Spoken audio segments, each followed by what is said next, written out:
നമുക്ക് ഇതിനകത്ത് ചാർട്ടിംഗ് ഉണ്ട്. കാരണം ഇവരുടെ ഒരു ജയറാസാറിന്റെ ഒരു രീതി എന്ന് പറഞ്ഞാൽ സ്ക്രിപ്റ്റ് കംപ്ലീറ്റ് ചെയ്യും, അവരെ കഥ പഠിച്ചിരിക്കും. അല്ലാതെ അവിടെ വന്നിട്ട് ഒരു നേരത്തെ എല്ലാം ഫുൾ ഡ്രാഫ്റ്റ് എടുത്ത് ചർച്ച ചെയ്ത് കറക്ഷൻ അടിപിടിയൊക്കെ കഴിഞ്ഞ് അതിന്റെ ഫൈനൽ സാധനം എടുത്താണ് ഷൂട്ടിംഗ് സെറ്റിൽ പോകുന്നത്.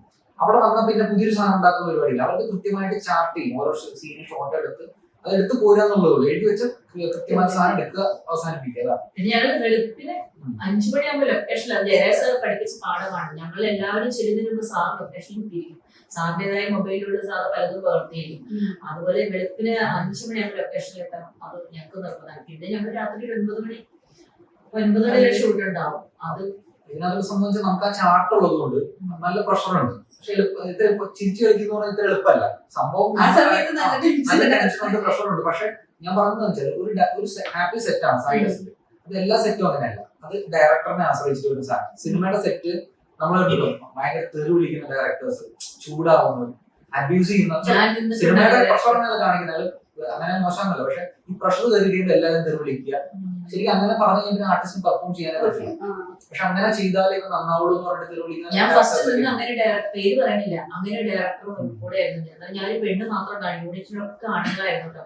15 വർഷം മുമ്പ് അസിസ്റ്റന്റ് ഡയറക്ടർ ആയിട്ട് പോയതാണ്. ഞാൻ കറക്റ്റായിട്ട് വർക്ക് ചെയ്യുന്നുണ്ട്. രാത്രി 2 മണി വരെ വർക്ക് ഉണ്ട്. 3-4 ഡയറക്ടറെ തെറിവിളി, എല്ലാവരും ഡയറക്ടർ അത് അടുപ്പിച്ച് തെറിവിളിക്കും. നമ്മളെയും അതിനെ തെറിവിളിക്കുന്ന ഏരിയ.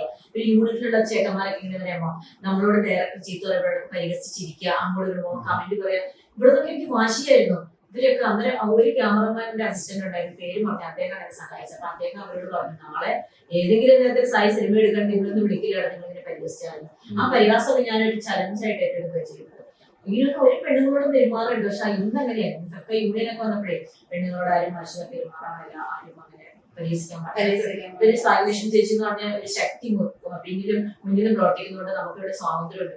ആരെങ്കിലും എന്തെങ്കിലും നോട്ടം കണ്ട് പോലെ വന്നിട്ടുണ്ടെങ്കിൽ ഉണ്ടല്ലോ നമുക്ക് ചോദിക്കാൻ ആളുണ്ട് എന്നുള്ള ഒരു ആത്മവിശ്വാസമുണ്ട്. ഡയറക്ടറോടാണ് ഈ സ്ത്രീകൾ ഒരുപാട് മുൻപന്തിയിലേക്ക് ആയി എന്ന് പറയുന്നു, അതുപോലെ തന്നെ ഒരുപാട് സപ്പോർട്ടായി എന്ന് പറയുന്നു. എന്നിട്ട് എന്തുകൊണ്ട് ഇത്രയും ചുരുക്കം ആളുകൾ സംവിധായ രംഗത്തേക്ക് വരുന്നു? സ്ത്രീ സംവിധാനം സിനിമ എന്ന് പറഞ്ഞിട്ടുണ്ടെങ്കിൽ എല്ലാ സ്ത്രീകളുടെയും വിചാരം ഇപ്പൊ പ്രത്യേകിച്ച് വലിയൊരു ബോംബാണ് സിനിമ എന്നാണ് വിചാരം വരുന്നത്. പിന്നെ സിനിമയിലേക്ക് വരണം എന്നുണ്ടെങ്കിൽ നമുക്ക് ആത്മവിശ്വാസം വേണം. സ്ത്രീകൾക്ക് ഏറ്റവും കൂടുതൽ വേണ്ട ആത്മവിശ്വാസം വേണം. ആത്മവിശ്വാസം വേണം, ബുദ്ധിമുട്ടാനുള്ള ഒരു മനസ്സും വേണം. ജ്വലിക്കുന്ന അഗ്നിയെ ഊതി തെളിയിക്കാനുള്ള ശുഭാപ്തി വിശ്വാസവും ഉണ്ടെങ്കിൽ നമ്മൾ തീർച്ചയായിട്ടും എത്തും. പക്ഷേ ഇത് വാക്കുകളിൽ മാത്രമുള്ള പ്രവൃത്തികൾ വളരെ കുറവായിട്ടാണ് കാണുന്നത്. അത് ഓരോ സ്ത്രീകളും ചിന്തിക്കണം. ഞാനതാണ് സ്ത്രീകൾ ടെക്നിക്കൽ വശങ്ങളിൽ നിന്ന് സ്ത്രീകൾ രംഗത്തേക്ക് കൂടുതൽ കടന്നു വരണം. സ്ത്രീകൾ തന്നെ തീരുമാനിക്കണം. ആരെങ്കിലും എന്തെങ്കിലും പറയാൻ തിരിഞ്ഞു പോകുന്നതായിരിക്കും. പല ഫാമിലീസ് നോക്കണമെങ്കിൽ ഇപ്പൊ മോഡേൺ ആണെങ്കിൽ ചിലപ്പോൾ അവർ മാറ്റി ചിന്തിക്കാം. പക്ഷെ കുറച്ചും കൂടി കൺസർവേറ്റീവ് ഫാമിലീസിന് ടെൻഷനാണ്. ഈ സിനിമ എന്ന് പറഞ്ഞാല് അങ്ങനെയാണോ, എല്ലാ ഫീൽഡിലും നമുക്ക് പറയണം സിനിമ എന്നുണ്ടെങ്കിൽ ഭയങ്കര. പക്ഷെ അങ്ങനെയല്ല, എല്ലാ ഫീൽഡിലും ഉണ്ട്, എല്ലാ ടെൻഷനുകളും ഉണ്ട്. പക്ഷെ ആരും മനസ്സിലാക്കാനുള്ളൂ. നമുക്ക് തന്റെ ഉണ്ടെങ്കിൽ നമുക്ക് എന്താണ് നമ്മുടെ ലക്ഷ്യമെങ്കിൽ നമുക്ക് എത്തപ്പെടാം. അതിന് ആരും സിനിമ ആരെയും ഉപദ്രവിക്കണമെന്നൊന്നുമില്ല. എനിക്ക് സിനിമയിൽ കിട്ടിയ ഫ്രീഡം, അതായത് നമ്മളിപ്പോ ഞങ്ങളിവിടെ മെയ് ദിനത്തിന്റെ അന്ന് എല്ലാ അംഗങ്ങളും കൂടി ഞങ്ങൾ അവിടെ കൂടി ചേരും, പരസ്പരം സൗഹൃദങ്ങൾ പങ്കുവയ്ക്കും, ചർച്ച ചെയ്യും ഒക്കെ ചെയ്യുമ്പോഴും എത്രയോ ആയിരക്കണക്കിന്, അതായത് ക്യാമറ യൂണിറ്റ്, മേക്കപ്പ്, അങ്ങനെ ടെക്നീഷ്യന്മാർ എല്ലാവരോടും ഭയങ്കര തിരക്കും, പൂഴി വാരിടാൻ പറ്റാത്ത തിരക്കിനിടയ്ക്കും ഞങ്ങൾ അതിലൂടെ ഓടിച്ചാടുന്ന സ്ത്രീകൾ സൗഹൃദം പകർന്ന് ഭക്ഷണം കഴിക്കുന്ന എല്ലാം ചെയ്ത് നമുക്ക് ഒരു നോട്ടം കൊണ്ട് പോലും ഒന്നും പറ്റുന്നില്ല. പക്ഷേങ്കിൽ ഒരു സത്യം പറഞ്ഞ അമ്പലത്തിലും ക്യൂ നിന്ന് തൊഴാതെ നിന്നപ്പോ നമുക്ക് തോന്നി കിട്ടിയിരുന്നു. അപ്പൊ അതിന് എനിക്ക് പൂർണ്ണമായിട്ട് എനിക്ക് ശരിക്കും ഒരു വീട്ടിൽ എന്റെ കുടുംബത്തിലായിട്ട് ഒരു കല്യാണത്തിന് കൊണ്ടായാലും എനിക്ക് ഇഷ്ടമാണ്. ഷൂട്ടിംഗ് ലൊക്കേഷനിലേക്ക് അവിടെ ആരെങ്കിലും ആൾക്കാർ കാണും, അതായത് നമ്മുടെ ബന്ധുക്കൾ അവിടെ കാണുന്നുള്ളൊരു വിശ്വാസമുണ്ട് എനിക്ക്. അതാണ് എന്റെ സിനിമ. സിനിമയെ സ്നേഹിക്കുക. എന്തിനേയും നമ്മൾ സ്നേഹിക്കുമ്പോൾ ആര് മോശമാണെന്ന് പറഞ്ഞാലും നമ്മൾ പിന്തിരിഞ്ഞു പോയി അവിടെ എത്തും. പക്ഷെ സിനിമയിൽ നിന്ന് അതുണ്ടാക്കാം ഇതുണ്ടാക്കാൻ പറയുമ്പോൾ നമുക്ക് പ്രൊഡ്യൂസറും ഡയറക്ടറിനോടാണ് നമുക്ക് ഉത്തരം പറയാം. എന്തുകൊണ്ടാണ് ഇപ്പൊ ലെസ്ബിയൻ കമ്മ്യൂണിറ്റി എന്നുള്ള സിനിമ ഇത് പ്രൊഡ്യൂസ് ചെയ്യുമ്പോൾ തന്നെ ഒരുപാട് വെല്ലുവിളികൾ ഉണ്ടാവും. എന്തുകൊണ്ട് നീ ഇതുപോലത്തെ ഒരു സിനിമ എടുക്കുന്നു, എന്റെ കൂട്ടുകാർ പറഞ്ഞിട്ടുണ്ടാവും, ഡയറക്ടറോട് പറഞ്ഞിട്ടുണ്ടാവും. എന്തിനാണ് ശരിക്കും ഇതിനെ സപ്പോർട്ട് ചെയ്യുന്നത്? നിങ്ങൾ ഇതിന്റെ ആവശ്യമുണ്ടോ? കാരണം ആൺ പെണ്ണ് എന്നുള്ളൊരു വർഗം മാത്രം പോരെ, എന്തിനാണ് ഇതിനെ സപ്പോർട്ട് ചെയ്യുന്ന ഒരു കമ്മ്യൂണിറ്റിയുടെ ആവശ്യമുണ്ടോ? ശരിക്കും പറഞ്ഞാൽ എന്തിനാണ് അങ്ങനെ ചെയ്യുമ്പോൾ കൂടുതൽ സപ്പോർട്ട് ചെയ്യുകയല്ലോ. ശരിക്കും പറഞ്ഞാൽ അങ്ങനെ ഒരു ശരിക്കും ആൺ പെണ്ണായിട്ട് ജീവിച്ചാൽ പോലെ, എന്തിനാണ് ഇതിന്റെ ആവശ്യം? എന്താണ് ഇതുകൊണ്ട് നിങ്ങൾക്ക് നൽകുന്ന ഇത്? കാരണം ഇത് ശരിക്കും സപ്പോർട്ട് ചെയ്യേണ്ട ആവശ്യമുണ്ട്. ഇത് ആൺപെണ്ണായിട്ട് ജീവിച്ചാൽ മതിയോ എന്ന് ചോദിക്കുന്ന കാര്യത്തില്ല. കാരണം ആൺപെണ്ണല്ല അല്ലാത്ത ജെൻഡേഴ്സും ഉണ്ട്, അതല്ലേ ഫാക്ട്. അല്ല, ഈ ലോകത്ത് എല്ലാവർക്കും ജീവിക്കാനുള്ള അവകാശമുണ്ട്. ഇപ്പൊ ട്രംപ് പറഞ്ഞ അവിടെ രണ്ട് ജെൻഡേഴ്സേ ഉള്ളൂ, ആണും പെണ്ണും എന്നുള്ള ജെൻഡേഴ്സേ ഉള്ളൂ. പക്ഷെ ട്രംപ് പറഞ്ഞുകൊണ്ട് അങ്ങനെ അല്ലാതാവുന്നില്ലല്ലോ. അതായത് അതിന്റെ ഇടയ്ക്ക് ജെൻഡർ ഫ്ലൂയിഡിറ്റി ഒരുപാട്, ഇതിന്റെ ഇടയ്ക്ക് ഒരുപാട് ജെൻഡേഴ്സ് ഉണ്ട് ഈ രണ്ട് ഇതിന്റെ ഇടയ്ക്ക്.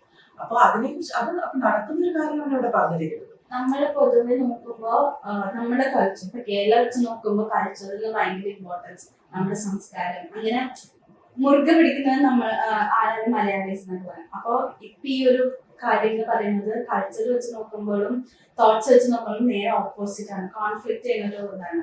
അപ്പൊ നമ്മുടെ കൾച്ചറിന് അത് എതിരല്ലേ? നമ്മുടെ കൾച്ചർ കൾച്ചർ ആരാണ് ഉണ്ടാക്കിയത്? അതെ, കൾച്ചർ അവരവരുണ്ടാക്കുന്നതാണ്. മറ്റുള്ളവർക്ക് ദോഷമില്ലാത്ത കൾച്ചറാണ് എപ്പോഴും സ്വീകാര്യമായിട്ടുള്ളത്. അല്ലാണ്ട് ആണിനും പെണ്ണിനും മാത്രമാണ് ഇവിടെ സ്നേഹിക്കാവുള്ളൂ എന്നില്ല. അപ്പൊ ഒരു വീട്ടില് ഇങ്ങനെയുള്ള ഒരു ബ്രെയിൻ നമ്മുടെ ഭ്രൂണാവസ്ഥയിൽ വരുമ്പോൾ ഉള്ള ചേഞ്ച് ആണിത്. ആരും അറിയത്തില്ല. അങ്ങനെ ഒരു അവസ്ഥയിൽ ഒരു കുഞ്ഞോ വീട്ടിലുണ്ടായിട്ടുണ്ടെങ്കിൽ നമ്മുടെ സംസ്കാരം ഇതല്ല എന്ന് പറഞ്ഞിട്ട് മാറ്റി നിർത്തപ്പെടരുത്. അത് ഭയങ്കര കുറ്റമാണ്. അവനും ആ വ്യക്തിക്കും ഇവിടെ ജീവിക്കാനുള്ള അവകാശമുണ്ടെന്നുള്ളതാണ്. ഈ മനുഷ്യന്റെ ഓരോരുത്തരും വിചാരം അവനവൻ ചെയ്യുന്നതാണ് ശരി, അവനവനെല്ലാം തിരഞ്ഞെന്നുള്ളതാണ്. അങ്ങനെയല്ല നമ്മുടെ ഈ കൾച്ചർ, ഈ പറയുന്ന കൾച്ചർ എന്ന് പറയുന്നത് വളരെ ഹിപ്പോക്രറ്റിക്കൽ ആയിട്ടുള്ള കൾച്ചർ. നമ്മളെല്ലാം മാസ്കുകൾ വെച്ച് നടക്കുന്ന മനുഷ്യരാണ്. അപ്പൊ ഇത്തരം ഒക്കെ അറ്റംപ്റ്റ്സ് കൂടെ നമ്മൾ ആ മാസ്ക് ഒക്കെ മാറ്റി നമ്മൾ ശരിക്കും മനുഷ്യരാവാൻ ശ്രമിക്കുന്ന കാര്യങ്ങളാണ്. സമൂഹത്തില് LGBT ആൾക്കാരെ മാറ്റി നിർത്താതെ നമ്മുടെ ഒപ്പം തന്നെ നിർത്തുക, ചേർത്ത് പിടിക്കുക, അവരെ ദ്രോഹിക്കാതിരിക്കുക. അപ്പൊ ആ ഒരു മെസ്സേജ് ആണ് നമ്മുടെ കൾച്ചർ എന്ന് പറഞ്ഞാൽ നമ്മളുടെ രീതികളാണെന്നുള്ള രീതിയിലാണ് പറയുന്നത്. നമ്മൾ പണ്ട് വഴി നടക്കുമ്പോൾ ഒരു 50 കൊല്ലം മുന്നോട്ട് പുറകോട്ട് പോയാൽ മതി. അപ്പൊ 1000 കൊല്ലം പുറകോട്ട് പോകണം. 50 കൊല്ലം പുറകോട്ട് പോകുമ്പോ എല്ലാവർക്കും ഒരേ സമയം വഴിയിൽ ഒരുമിച്ച് നടക്കാൻ സാധിക്കില്ല. അത് കൾച്ചറാണ്, നമ്മുടെ രീതിയാണ്. നമ്മുടെ ആഘോഷിച്ചിരുന്നു. ഒരു 50 കൊല്ലം കഴിഞ്ഞ് ഇപ്പൊ അങ്ങനെ കഴിഞ്ഞാൽ ജയിലിൽ കിടക്കേണ്ടി വരും. അങ്ങനെ ചെയ്ത് കഴിഞ്ഞാൽ അപ്പൊ അതാണ് വ്യത്യാസം. നമ്മൾ പോരടിച്ചും സിനിമകൾ ചെയ്തും അങ്ങനെ ചർച്ച ചെയ്തും ഒക്കെ തന്നെയാണ് ഇതെല്ലാം ഉണ്ടായിട്ടുള്ളത്. ഇപ്പൊ ഞാൻ പറഞ്ഞു വെച്ചാൽ ഇപ്പൊ നിയമപരമായിട്ട് പോകണമെന്ന് പറയുന്നവരുണ്ട്. നിയമമൊന്നുമില്ല, അതൊന്നും വലിയ കാര്യമൊന്നുമില്ല. ഇപ്പൊ ഈ ട്രംപിന്റെ കാര്യം സാഹിബ് ഇന്റർവ്യൂ ചോദിച്ചു. ഇപ്പൊ ഇങ്ങനെ ആണ് പെണ്ണെന്നുള്ള ഭയങ്കര മതി എന്ന് പറഞ്ഞപ്പോ ട്രംപ് തേർഡൊന്നും വേണ്ടാന്ന് പറഞ്ഞപ്പോ സാഹിബ് എനിക്ക് വീട്ടിൽ തന്നെ ജോലി ചേർക്കുന്നു പറഞ്ഞു. അപ്പൊ അതെന്ന് വെച്ചാൽ നമ്മൾക്ക് അത് ആ രാജ്യത്തെ നിയമം ഉണ്ടാക്കുന്ന ആൾക്കാരാണ് പറയുന്നത്. നിയമപരമായിട്ട് നമ്മൾ അംഗീകരിച്ച് പോകണം പറഞ്ഞാൽ എന്താ അർത്ഥമുള്ളത്? അങ്ങനത്തെ പൊക്കത്തരം പറഞ്ഞാൽ അത് നിയമമാണെന്ന് പറഞ്ഞിട്ട് കാര്യമില്ല. അപ്പൊ നമ്മൾ അതിനുള്ള ഒരു ഷൗട്ട് ചെയ്യണം. നമ്മൾ ഒരു പ്രധാനിയുടെ വീട്ടിൽ ഇങ്ങനെ ഒരു ജന്മം ഉണ്ടാകുമ്പോ അവര് ഈ ഓളമൊക്കെ മാറ്റി വെക്കും. അപ്പൊ ഒരു വേറെ നിയമം കൊണ്ടുവരും. അതിനനുസരിച്ച് നമ്മൾ ഇതിന് പിന്നാലെ അത്രയേ ഉള്ളൂ. ഇപ്പൊ പലപ്പോഴും ഇപ്പൊ പണ്ട് മുതൽ നമുക്ക് സിനിമ എടുത്താൽ പല റെവല്യൂഷൻ സിനിമ ഒരു കാരണമായിട്ടുണ്ടെന്നൊക്കെ സംഭവിച്ചിട്ടുണ്ടല്ലോ.